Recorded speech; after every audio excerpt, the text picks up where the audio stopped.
श्री स्वामी समर्थ. जय जय स्वामी समर्थ. चला तर मंडळी, आज आपण श्रवण करू अधिक मास महात्म्य कथासार यातील अध्याय 17वा, धर्मशर्माची कथा. अधिक मासातील स्नान, दान आदी व्रत नियमांचे महत्त्व सांगत असताना भगवान विष्णू लक्ष्मीला म्हणाले, कमले, ही व्रते किंवा दान संपूर्ण महिनाभर केली पाहिजेत असे नाही. आपली प्रकृती आणि परिस्थिती पाहून यथाशक्ती व्रते करावीत. महिनाभर प्रातःस्नानाचा नियम जर सोसणार नसेल तर निदान 3 दिवस तरी स्नाने केली पाहिजे. त्या योगे पुष्कळ पुण्य पदरी पडते आणि मोक्षपदाची प्राप्ती होते. या संबंधीची एक कथा मी तुला सांगतो, ती ऐक. दक्षिण गंगा गोदावरीच्या काठी प्रतिष्ठान किंवा पैठण नावाचे एक महान पुण्यक्षेत्र आहे. तेथे धर्मशर्मा नावाचे एक विद्वान पंडित आपल्या काशी नावाच्या पत्नीसह राहत होते. त्यांच्या पोटी संतान नव्हते, तरीही ते उभयता समाधानाने परोपकाराची धर्मकृत्य करीत आपले जीवन कंठीत असत. वृद्धापकाळ झाला त्यांना आता दररोज गंगेवर जाऊन नित्यनियमाने स्नान करणे अगदीच अशक्य झाले. तशातच अधिक मास आला. या पुण्यकाळात गंगा स्नान करणे महत्वाचे, पण अशक्तपणामुळे ते त्यांना शक्य नव्हते. म्हणून त्यांनी ठरवले की निदान 3 दिवस तरी नेमाने गंगा स्नान करायचेच. झाले. केलेल्या दृढ संकल्पाप्रमाणे ती दोघे अगदी भल्या पहाटेच उठायची.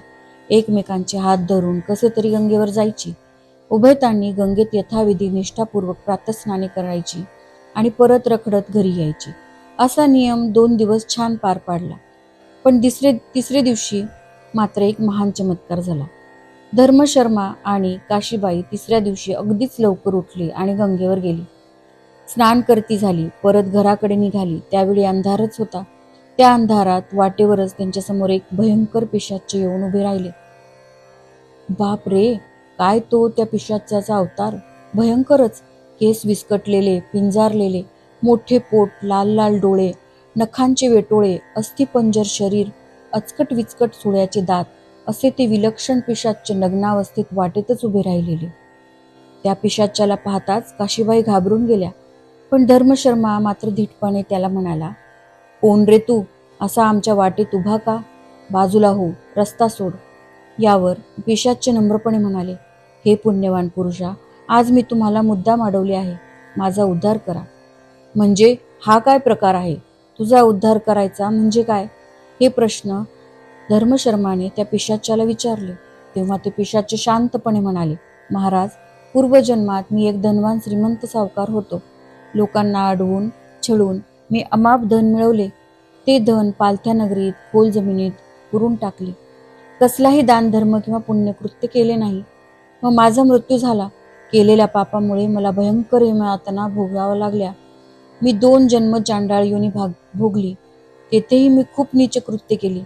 त्या पापांमुळे मला विलक्षण नरक यातना भोगाव्या लागल्या. नंतर मी हा असा पिशाच्य योनीत येऊन पडलो आहे. आता माझा उद्धार करा. मला मोक्ष पाहिजे. पुनर्जन्म नको यापुढे. कृपा करा आणि तुमच्या पुण्याचा थोडा तरी अंश मला दान करा. धर्मशर्माला त्या पूत पिशाच्याची दया आली. त्याने हातात पाणी घेऊन आपल्या त्या 3 दिवस गंगा स्नानाच्या पुण्यातील 1 दिवस स्नानाचे पुण्य त्याला दान दिले. त्या दानाचे पवित्र पाणी अंगावर पडताच पिशाच्याचा देह एकदम दिव्य झाला.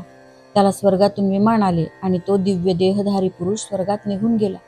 भगवान म्हणाले, लक्ष्मी, धर्मशर्माने त्या पिशाच्याचा उद्धार केला.